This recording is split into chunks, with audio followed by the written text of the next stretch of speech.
Let's travel to the Pacific Northwest, Oregon, going on the road to face Washington and Husky Stadium in Seattle. Line currently 7 points in favor of the Ducks. 3:30 kick on CBS. So it's going to be sandwiched between our Ohio State, Michigan, and our Alabama Auburn games we just previewed. Since 2022, you alluded to this, man. Since 2022, Washington's 25-1 at home. Their only loss is only Ohio lost State, isn't it? Only lost to Ohio State this year. They lost that game 24-6. So obviously Oregon's coming off a big victory over USC. And this is, I mean, it's crazy up there, man. Like they were talking to Marcus Mariota on College Game Day. Who do these people behind us hate more, Oregon State or Washington? And it was like overwhelming Washington. Which is why we put that on our top rivalry games. Yeah, dude, I've got a cousin that is on my wife's side of the family that's a huge Ducks fan. Yeah, she said the same thing. Like she played soccer, I believe, at Oregon, and she said the same thing. That like they hate Washington way more. That the rivalry there between those two programs are legit. I love it, man. Again, this is what makes rivalry week so great. Yep. I know Oregon for the past 3 weeks, well, say for Minnesota, they've obviously taken a step up in competition, like we said they were going to this past month. But it doesn't get much more difficult than this. Honestly, I think this is going to be the toughest game that they've faced all year. And obviously, the situation they're in, they're 10-1.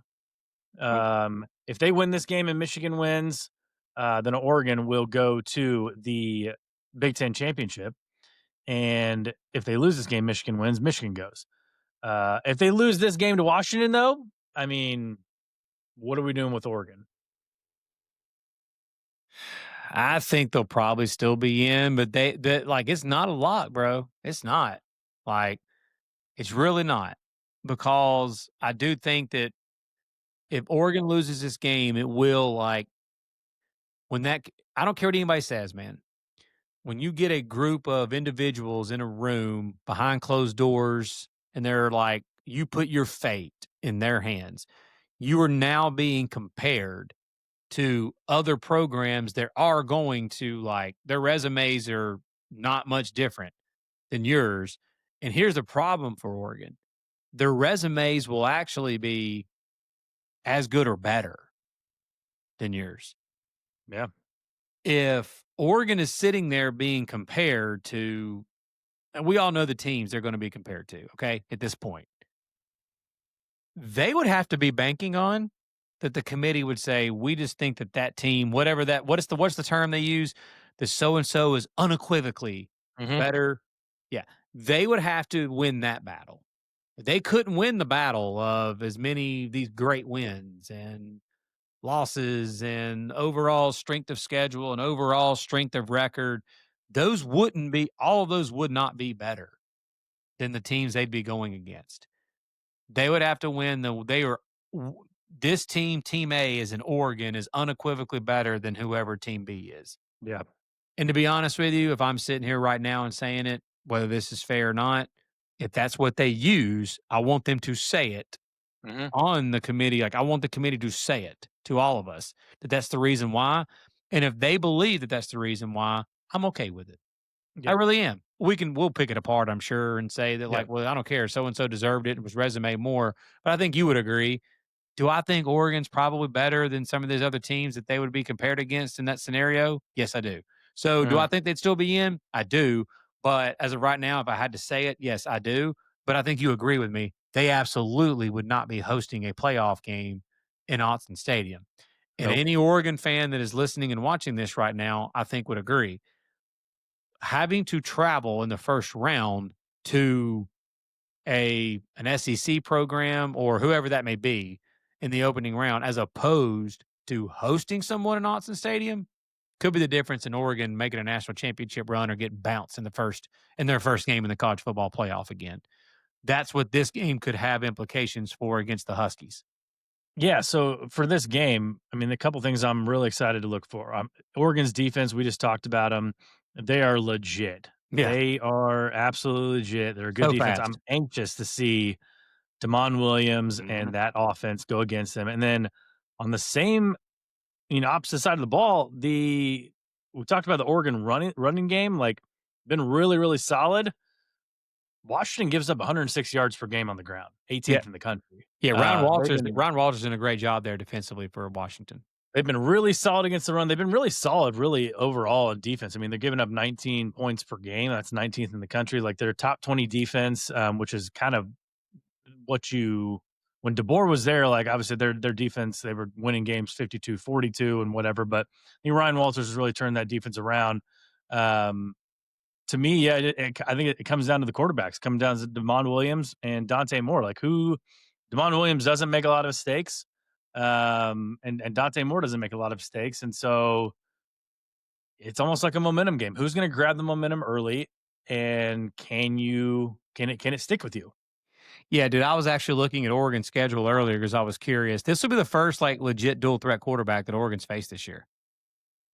And I mean, I'm not saying that Oregon's defense is exactly like Kirby Smart and Georgia's defense or that old Nick Saban defense, but we know that what gave that Nick Saban and Kirby Smart coaching tree defense like a lot of trouble was a dual threat quarterback. And we know Dan Lanning is from the Kirby Smart coaching tree, and Tosh Lupoy was a DC under Nick Saban before. So like there is definitely some fundamental similarities there.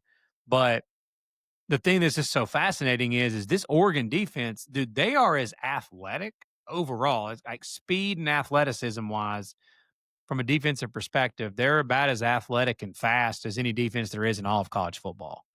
And they're really athletic up front.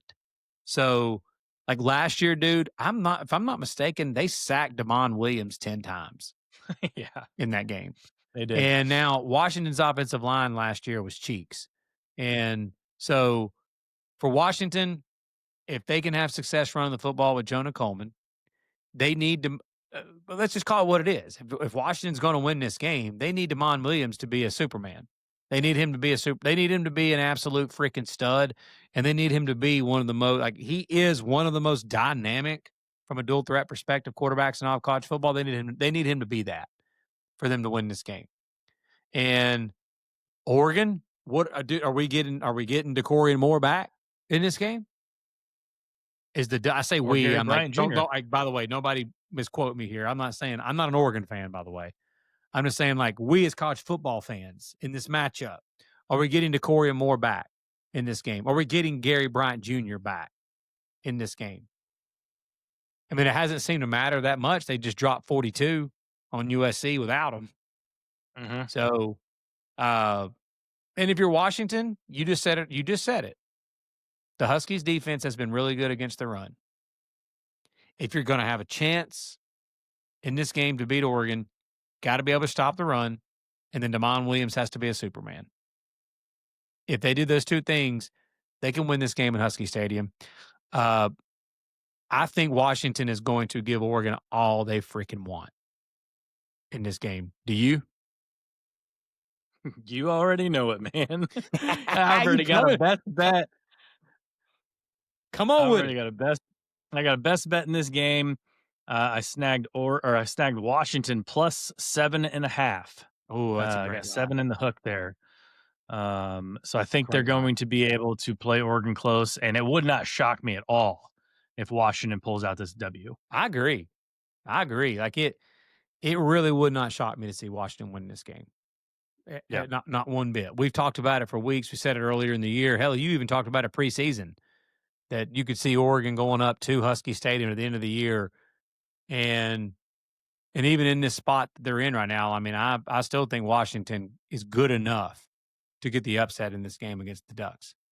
Hey, guys, it's Thanksgiving week, so obviously we're very thankful for you guys tuning in with us, listening, following along. It's been a heck of a ride this season. Hope you enjoy rivalry week. We got some football on Thursday night with a little Navy Memphis. You get a little Black Friday ball and obviously some Saturday ball. And then we'll be back later on in the weekend to recap all that is rivalry week and get you ready for conference championship weekend.